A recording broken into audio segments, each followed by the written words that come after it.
Hey, how's everybody doing this morning? Can you hear me okay? Had a chance to fly in helicopters before, anybody? First time?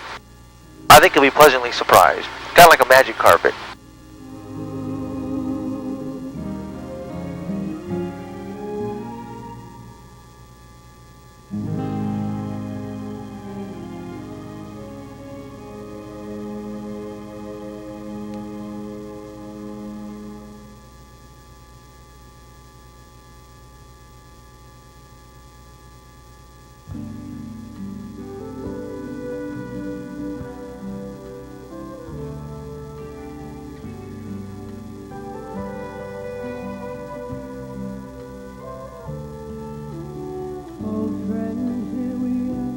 Looking back at all the years and tears that we've been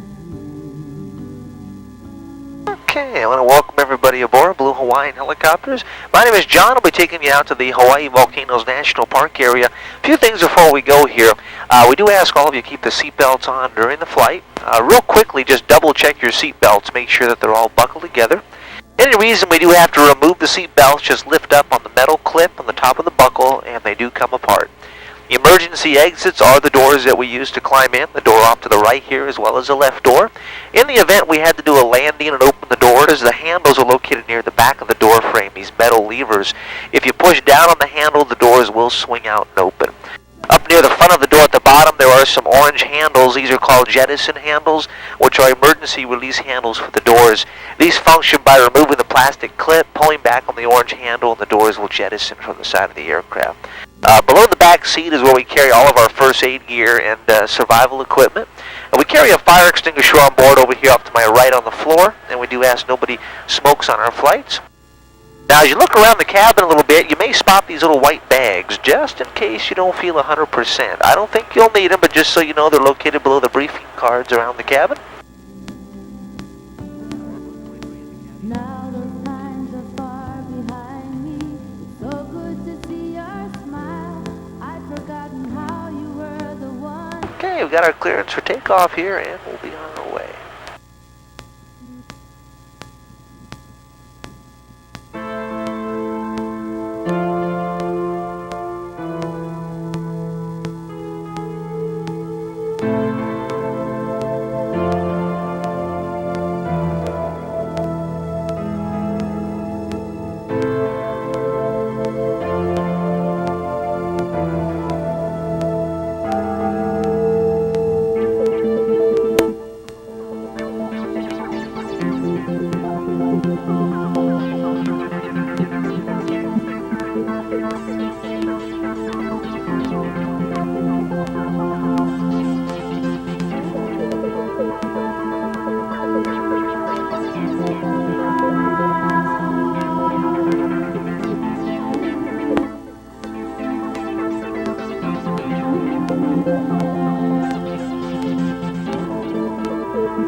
Folks, we'll begin a slow climb here as we lift off the Hilo International Airport. We're starting to head southbound toward a volcano we call Kilauea.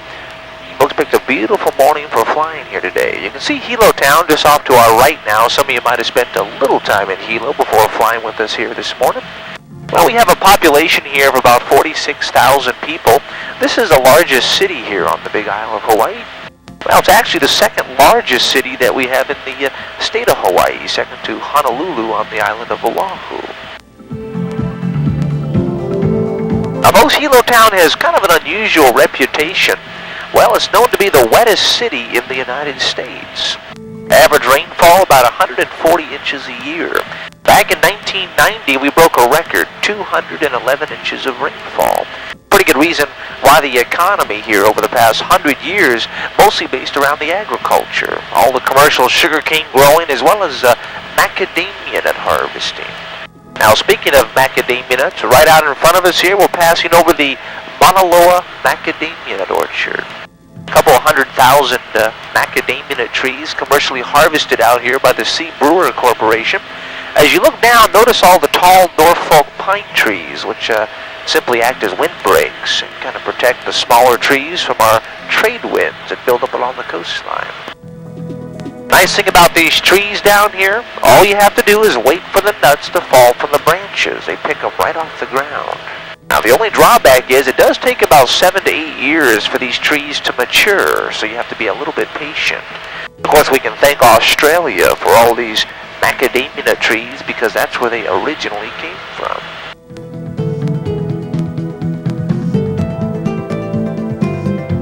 Off our right door, you can see the smokestacks out here at the old Ola'a sugar mill. This is one of over 20 sugar mills that we had here on the Big Island, growing and harvesting the bulk of the sugar cane. Sad to say, they closed the sugar mill down out here back in 1984. They still produce electricity for Hawaiian Electric, one of the power companies that we have here on the Big Island. The sugar companies have found over the years, due to the high cost of labor here, the sugar companies have had a pretty challenging time remaining competitive in the world market. Competition from Mexico as well as Central and South America has put a lot of the sugar companies out of business here in Hawaii. Well, sad to say, for that reason, we won't be harvesting too much sugar cane here in the future.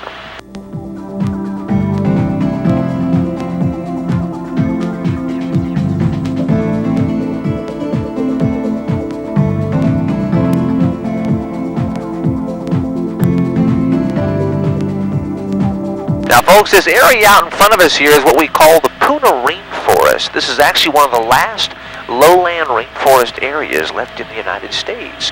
Now, with all the heavy rain that we get here on the windward side of the island, it doesn't take very long for the vegetation to grow right back over these lava flows out here in the eruption area. Now, as you look down, you can see all the thick vegetation, mostly fern plants and ohia trees here. Out in front of us, you'll see a little two-lane highway. This is a chain of Craters Road, Highway 130. Now, if you drive out the road here about 15 miles, it'll take you right down to the Puna coastline. Now, when you get down by the shoreline, don't be surprised if this road all of a sudden comes to an abrupt end. Several miles of the highway out here has been covered in lava flows from the eruption of Kilauea. Well, it still remains closed to the public to this day, as we're going to see on our flight this morning. Now, as you look down, you'll notice they built hundreds of homes out here over the Puna district. Now, that's primarily due to the affordable land values. Believe it or not, you can still buy an acre of land out here for about $600 to $700. Well, that's pretty reasonable compared to the rest of the state of Hawaii. Well, the only problem is you can't get volcano insurance out here. These folks, you can say, just take their chances living right on the eastern flank of Kilauea volcano. Now, most of these folks just seem to take it all in stride. They just continue on their day-to-day lives, not being too concerned with what the volcano Kilauea is going to do next. There's not much they can do.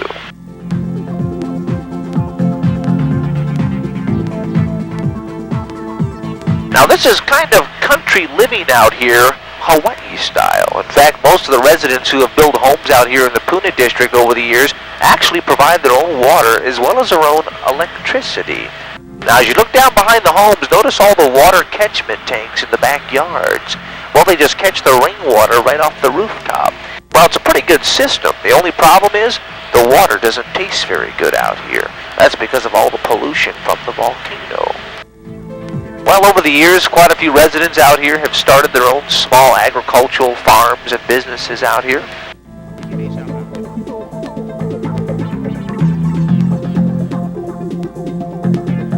Now, folks, they call the Big Island the Orchid Isle. Well, for a pretty good reason. Some of the largest commercial flower farms in the state of Hawaii can be found out here in the Puna district. Well, residents growing a lot of the anthuriums, orchids, chrysanthemums, plumeria flowers, even the hibiscus and the birds of paradise. Well, it's no small backyard industry. The flower growing here has blossomed into well over a $30 million a year industry. Well, tropical flowers exported all around the world right here from the Puna district. Now, besides growing tropical flowers out here, I've been told some of these folks like to grow a little bit of pakalolo. Well, that's what we call marijuana here in Hawaii. Well, they said at one time the pakalolo was actually the #1 cash crop, well above the sugarcane harvesting. Of course, you won't see that printed anywhere. Now, as you can well imagine, those pakalolo growers don't like low-flying helicopters, so we're going to stay up pretty high here.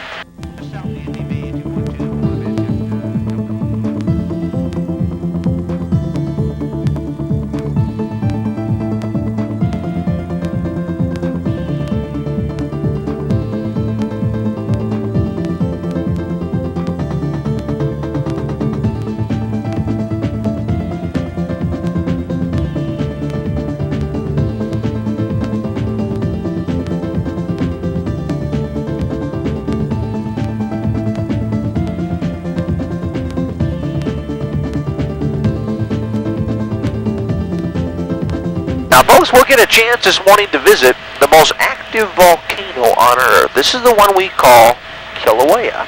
It's been erupting out here since January 3rd of 1983. Well, right now we're experiencing the longest eruption in recorded history. Now, when most people think of a volcano, usually they think of one like Mount St. Helens, which erupted in 1980 up in the state of Washington, or even Mount Pinatubo, which erupted in the Philippines. Those are what they classified as gas eruptions, very violent explosive volcanoes. But normally here in the Hawaiian Islands, we don't have to worry about those type of eruptions. Well, for some reason, the lava out here below these Hawaiian Island volcanoes doesn't seem to retain the high levels of gas content in the lava. Well, they say the more gas you can compress in lava below these volcanoes, the more explosive the eruptions become. Well, you kind of think of these volcanoes out here in Hawaii as slow pressure cookers, which kind of release the gases from these volcanoes over long periods of time.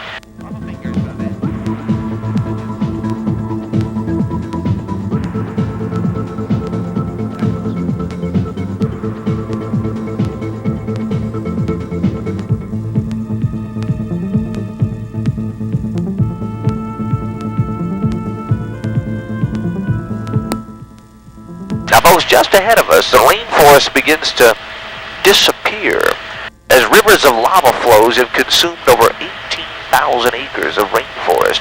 Well, it's hard to imagine, but wherever you see lava here used to be vegetation. Well, in some places, the lava can be as thick as 10 to 20 feet, other areas as much as 300 to 400 feet. Well, what is lava? Well, we classify this stuff as basaltic rock. It's kind of a mixed bag of mineral content. A lot of magnesium, phosphorus, iron, silicon, a lot of calcium and aluminum. While the scientists like to call this stuff magma when it's below the ground. Now, once it comes up on the surface, that's when they call it lava. Basically, they're talking about the same thing. Now, notice these patches of trees out here in the middle. These are what they call kipukas. The lava just kind of flows right around these sections of trees, leaving these areas totally unaffected.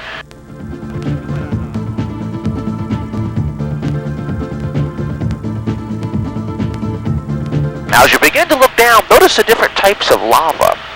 The real dark, kind of a smooth, shiny lava. This is called pohoihoi lava.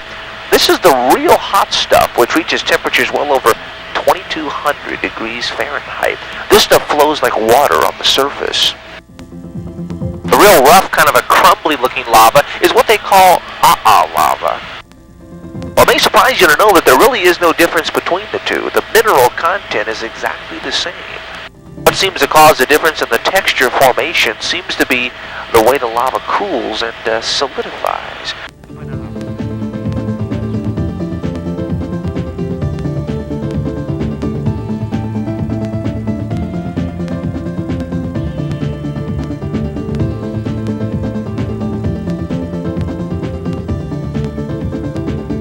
Now, folks, it all began just ahead. Lava began to rise up from beneath the surface. It hasn't stopped since then. What you see in front of us is a large cinder cone they call pu'uo'o. Sulfur, hydrogen, water vapor, a lot of carbon dioxide as well as carbon monoxide gases venting from the hot lava as it nears the surface. Now imagine back in the early 1980s you could actually see the eruption from Hilo as it was fountaining lava 12 to 1,300 feet into the air. Particles of cinder rock and ash strewn miles over the rainforest deposited throughout the eruption area. You definitely wouldn't want to walk out here, folks. Your tennis shoes would begin to melt. That's how hot the surface of the lava is out here. That doesn't stop the geologists and the volcanologists, though. They come out here and take samples of liquid rock as it flows just a few feet beneath us.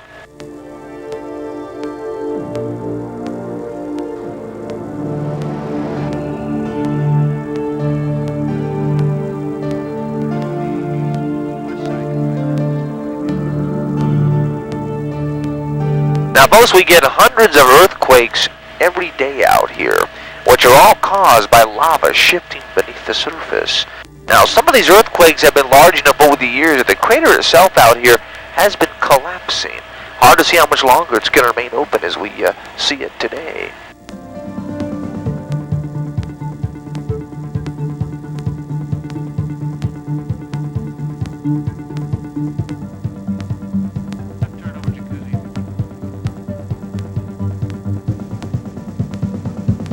Now, as you begin to look off our left side, notice the holes you'll see in the surface of the lava out here. These are what they call skylights.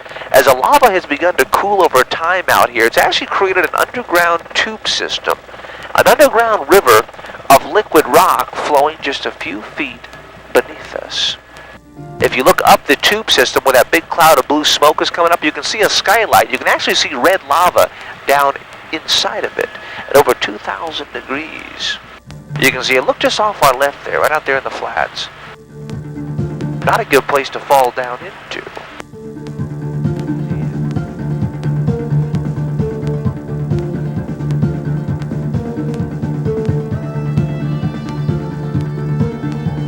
Any volunteers for a sacrifice to the fire goddess?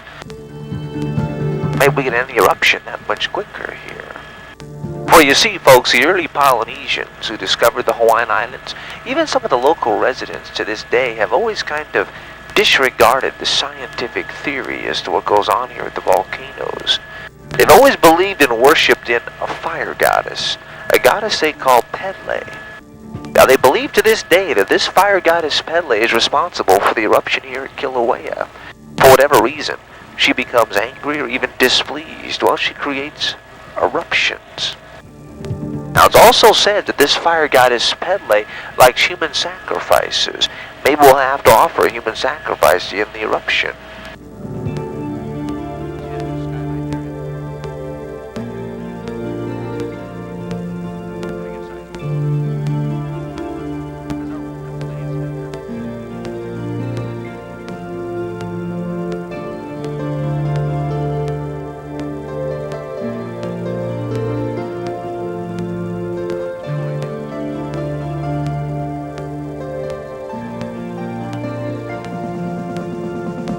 Now, as you look off our right, Teresa, you can see this skylight over here off our right side now. You can see liquid rock down inside. Not a good place to fall down into. The scientists love these skylights out here because they get dropped off by helicopters that work for the National Park Service. They'll come out here and take samples of liquid rock as it flows just a few feet below us. Now you know why you wouldn't want to walk out here.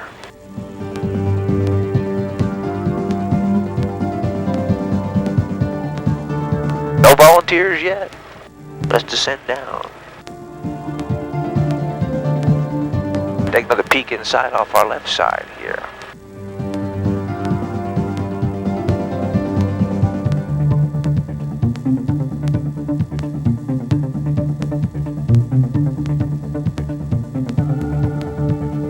Now let's begin to work our way down this lava tube as we follow the lava 8 miles to the Puna coastline. Now keep in mind, as long as that hot lava remains below the surface, it never cools. It stays at just over 2,000 degrees.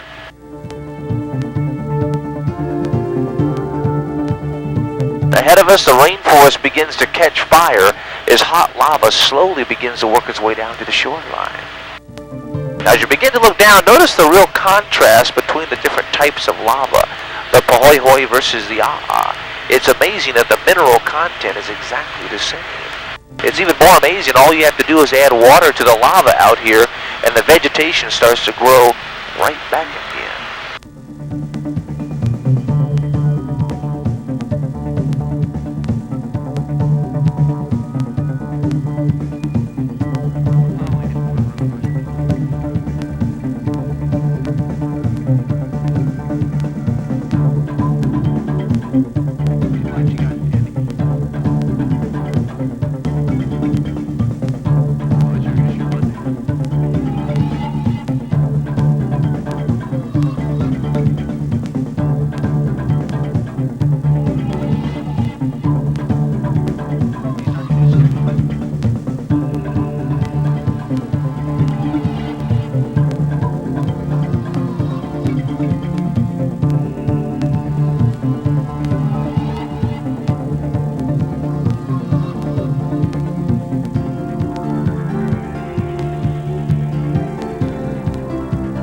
Now, folks, remember I told you there used to be a highway down here?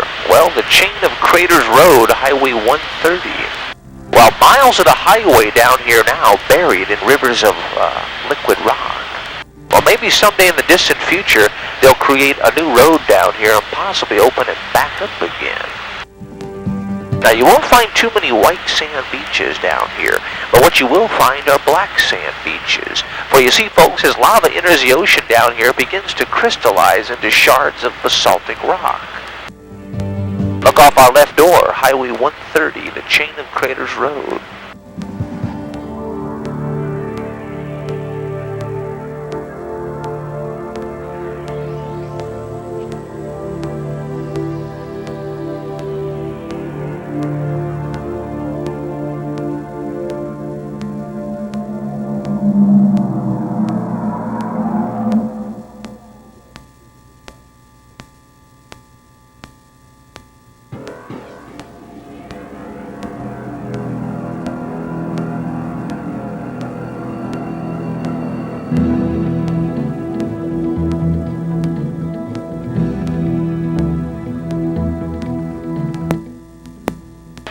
Now, folks, ahead of us, there's not too many places where you get a chance to see an island growing in size every minute of the day.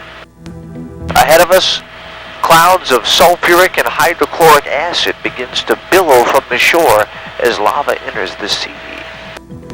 Now, notice the discoloration of the ocean water down here, which seems to be caused by the gases in the lava, mostly the sulfur. Well, they say the water temperature down here can reach up to well over 200 degrees. Well, just maybe we can find some superheated sea urchins washing up along these black sand beaches.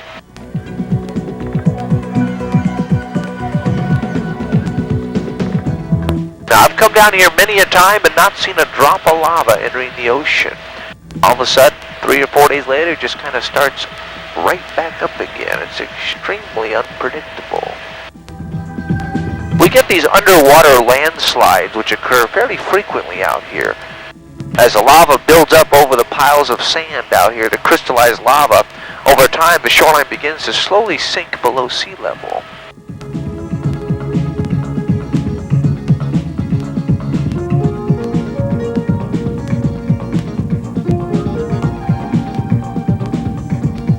Now, folks, the geologists say the island here is actually growing at a rate of about 2 to 4 feet per day. Well, we're going to have to keep updating the size of the island as it increases in size down here.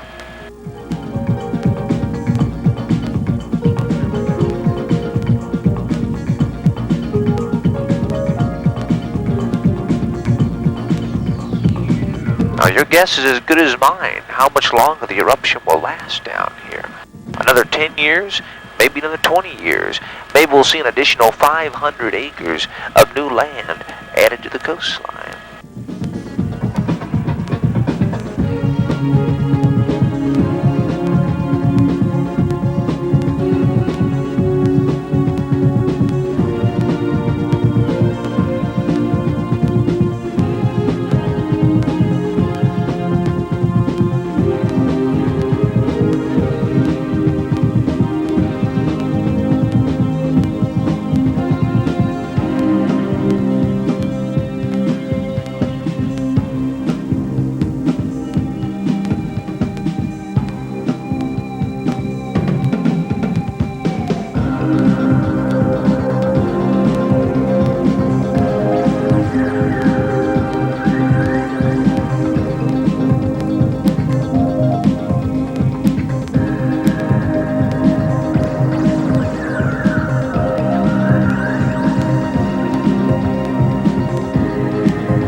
folks, you're going to see just up ahead of us here.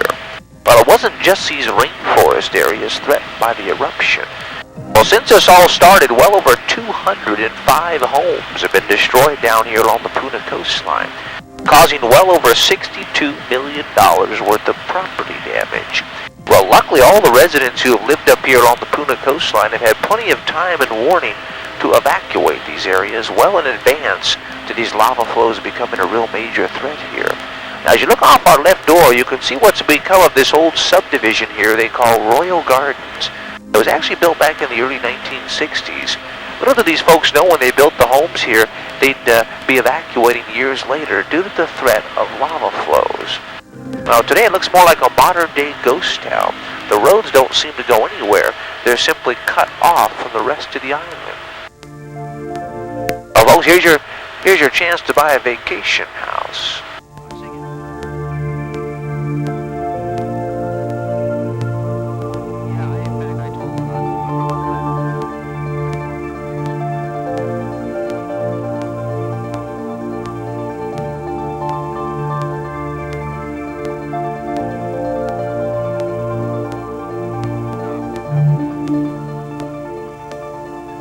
You can buy a house here.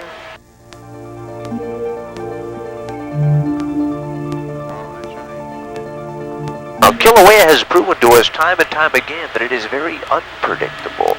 Now, some of the homes you see up here today could be buried in lava 2 to 3 weeks from now. We have no idea what Kilauea has in store for us next.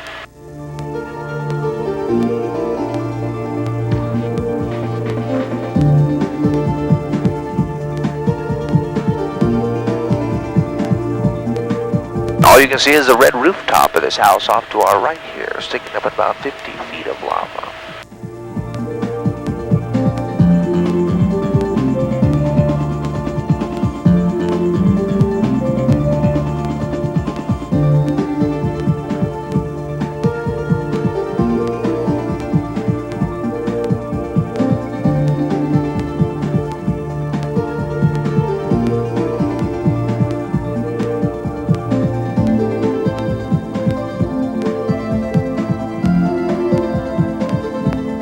We're going to begin a slow climb here as we continue on to the north to visit some of the older and much larger volcanoes that we have here on the Big Isle.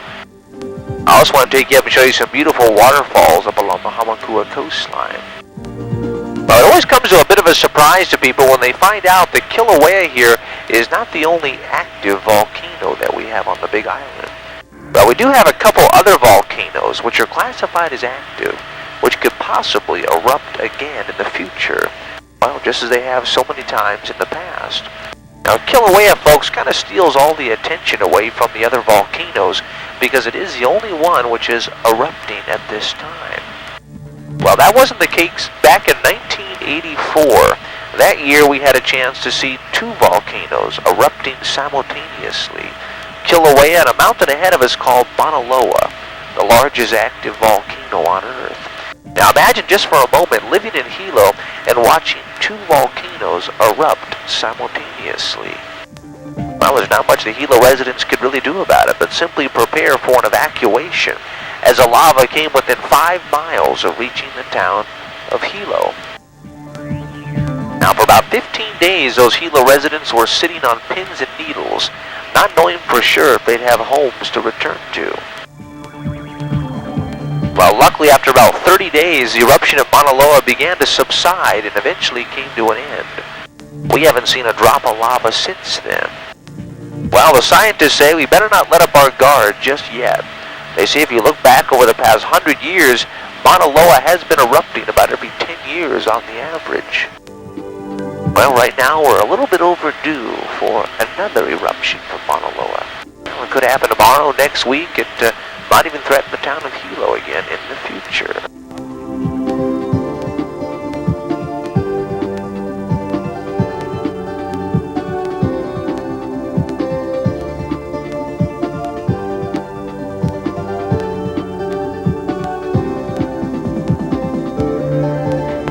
Now, folks, we better keep our fingers crossed for all the residents who've built homes out here in the rainforest. Of course, some of these folks had no idea when they built the homes here what would happen in the future, the eruption of Kilauea volcano. All these folks can do now is keep their fingers crossed and hope the eruption ends in the very near future.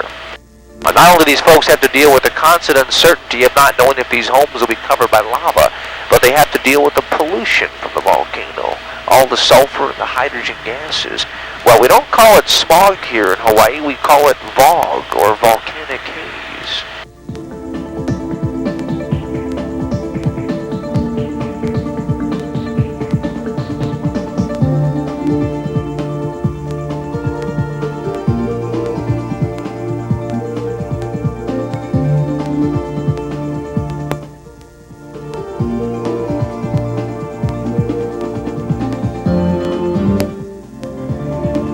Folks, I know some of you probably spent a little bit of time over on the dry side of the island.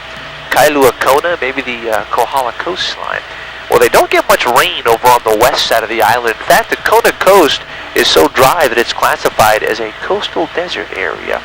Now, I think first-time visitors to the island here are always a little bit surprised when they step off the airplane in Kailua Kona, and all they see is those barren lava flows up and down the coastline. Well, the only vegetation you'll see growing over there is usually what's been planted around all those large hotels up along the Kohala coastline. Well, don't be surprised if you see cactus plants growing right over the lava as you drive up through Waimea toward the Parker Ranch area. Two complete opposite climates here on the island, which are simply created by the heavy amount of rain we receive on the windward side here and the limited amount of rainfall we receive on the leeward side of the island.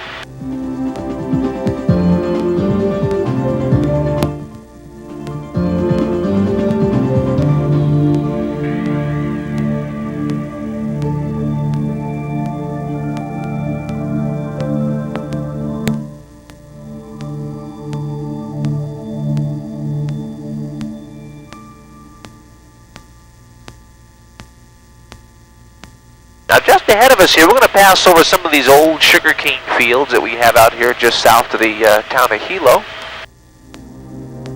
Now, some of you may be planning on driving south around the island. If you head south on Highway 11 up here, it takes about 45 minutes to drive out to the Hawaii Volcanoes National Park area.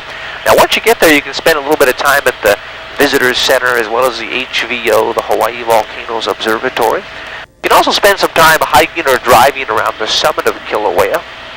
A lot of people like to hike along Devastation Trail, which takes you down by the old Thurston lava tube, which gives you a real good idea how large some of these underground tube systems get, which carry lava down to the coastline. Now, after a few hours, if you get back on Highway 11, you can take it all the way down to the southern tip of the island we call South Point.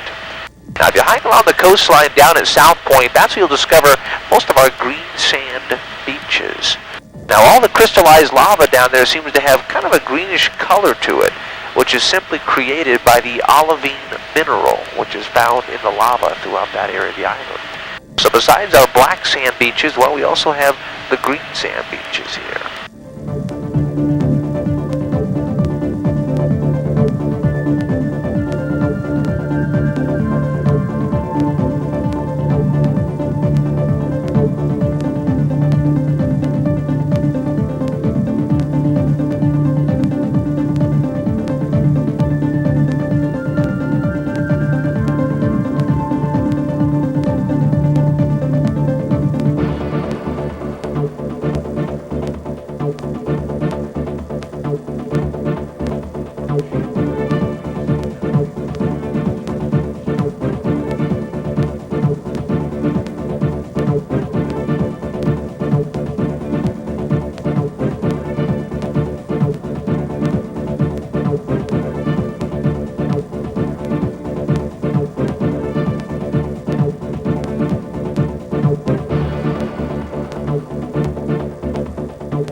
A few weeks ago, we had a tremendous amount of rainfall over here on the windward side of the island.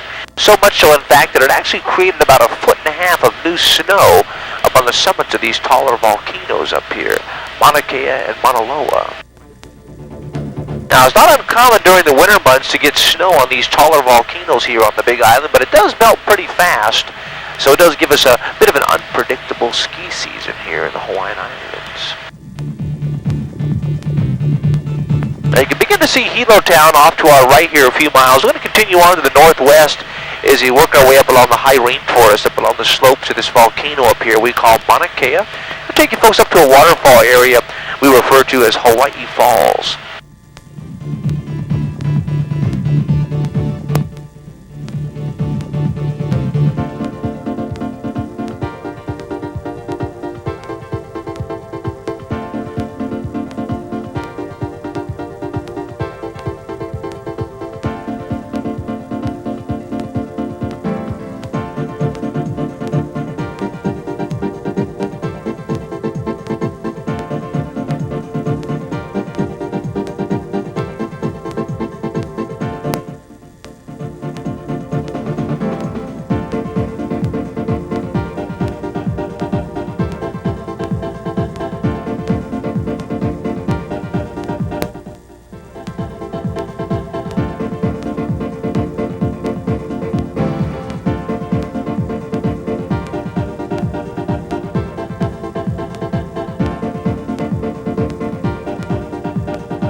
As well as giving us a chance this morning, of course, to visit the youngest volcano in the Hawaiian Islands, Kilauea.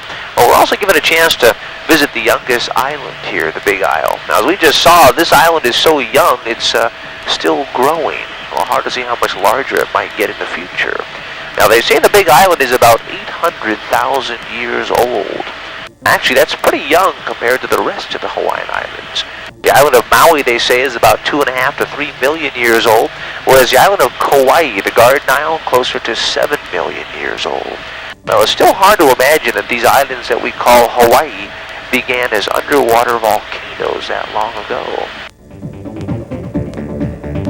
Now, Kilauea gave us a real good show this morning, but the geologists say it's not going to erupt like this forever. Well, they say eventually over time, Kilauea here will become dormant and eventually extinct. Well, someday we're going to see a new volcano added to the Hawaiian Island chain. In fact, right now, about 30 miles southeast of the Big Island and about 3,000 feet below sea level, there's another underwater volcano which is currently erupting. Well, they call that one Lo'ihi. Well, they say maybe in 10, possibly 20,000 years, it could actually break sea level, possibly adding a new island to the Hawaiian Island chain.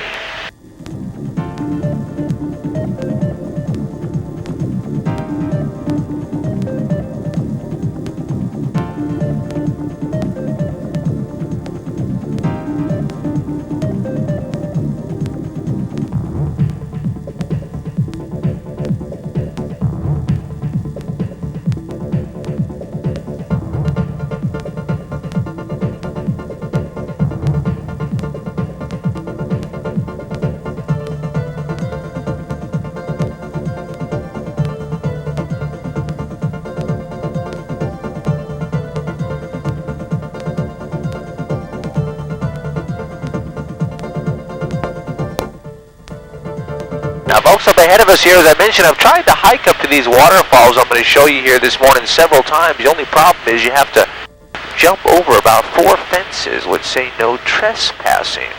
Well, I found out later that Hilo Town gets most of its water supply from the upper Wailuku. As you look off our left door, you can see a beautiful waterfall area here we refer to as Hawaii Falls. You can find a lot of freshwater shrimp, prawns, and crayfish in the streams here, the upper Wailuku.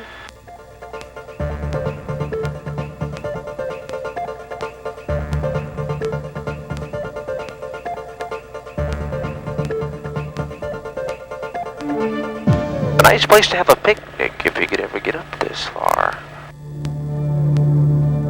Well, you can find, as far as the wildlife is concerned, below all these thick ferns and ohia trees down here, you'll find hundreds of wild boar.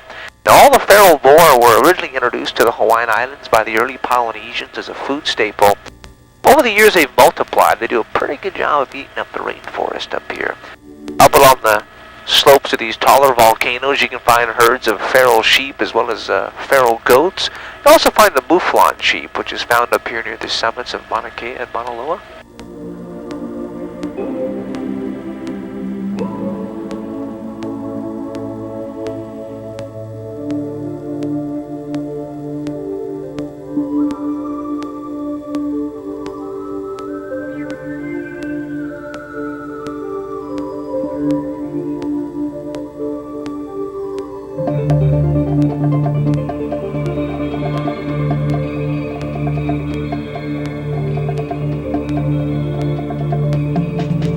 let's kind of work our way up a little bit farther upstream here along the Wailuku.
Let's begin to work our way down the Wailuku River as it empties out into Hilo Bay just ahead of us here. Well, it's kind of sad to see the sugarcane industry die out here in the Hawaiian Islands. It's had such a major impact here on the economy as well as the lifestyle over the past 100 years. Well, it's definitely created a kind of a melting pot of different nationalities and cultures here in Hawaii. Now, people who have migrated from all parts of the world have come to the Hawaiian Islands to work here in the sugar industry. Well, over the years, we've seen migrations occur from Japan, China, Russia, Portugal, Germany, even the Philippines. Well, imagine the cultural differences and the language barriers these people had to overcome working together side by side in the sugar industry.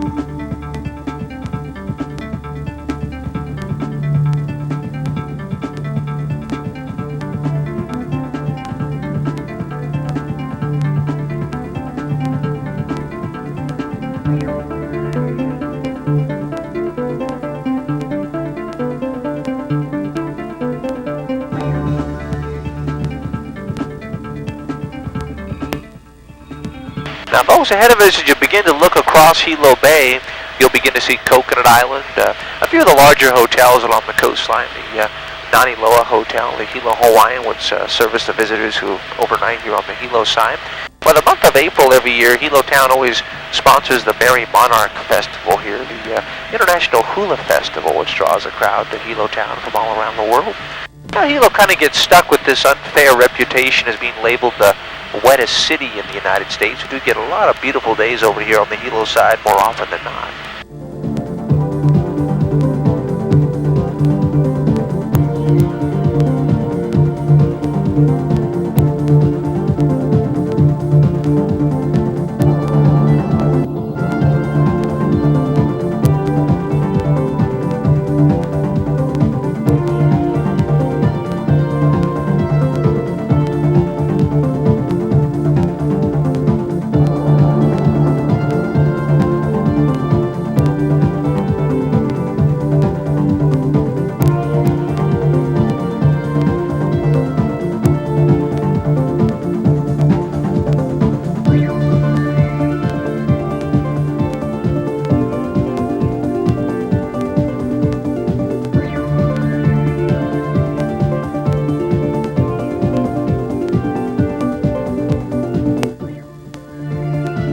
coming in for landing back at the airport here in just a few more moments.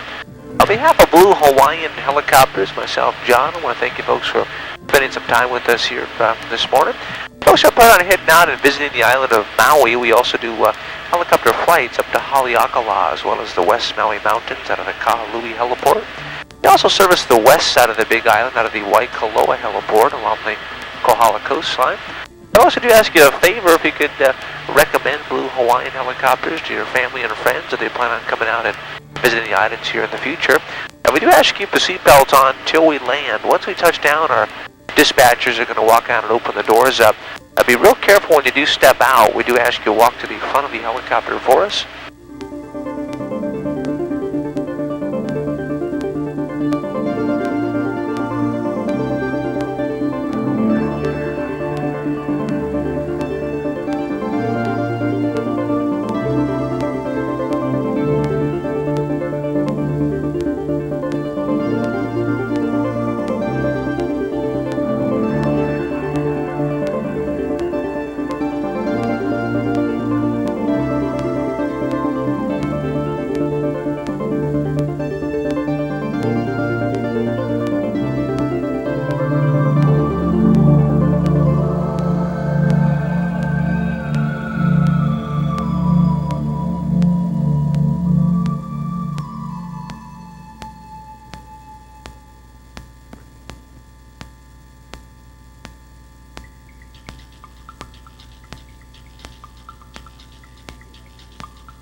Once you're done with the headsets, you can put them on the hooks just above your head. It's going to grab the videotapes here.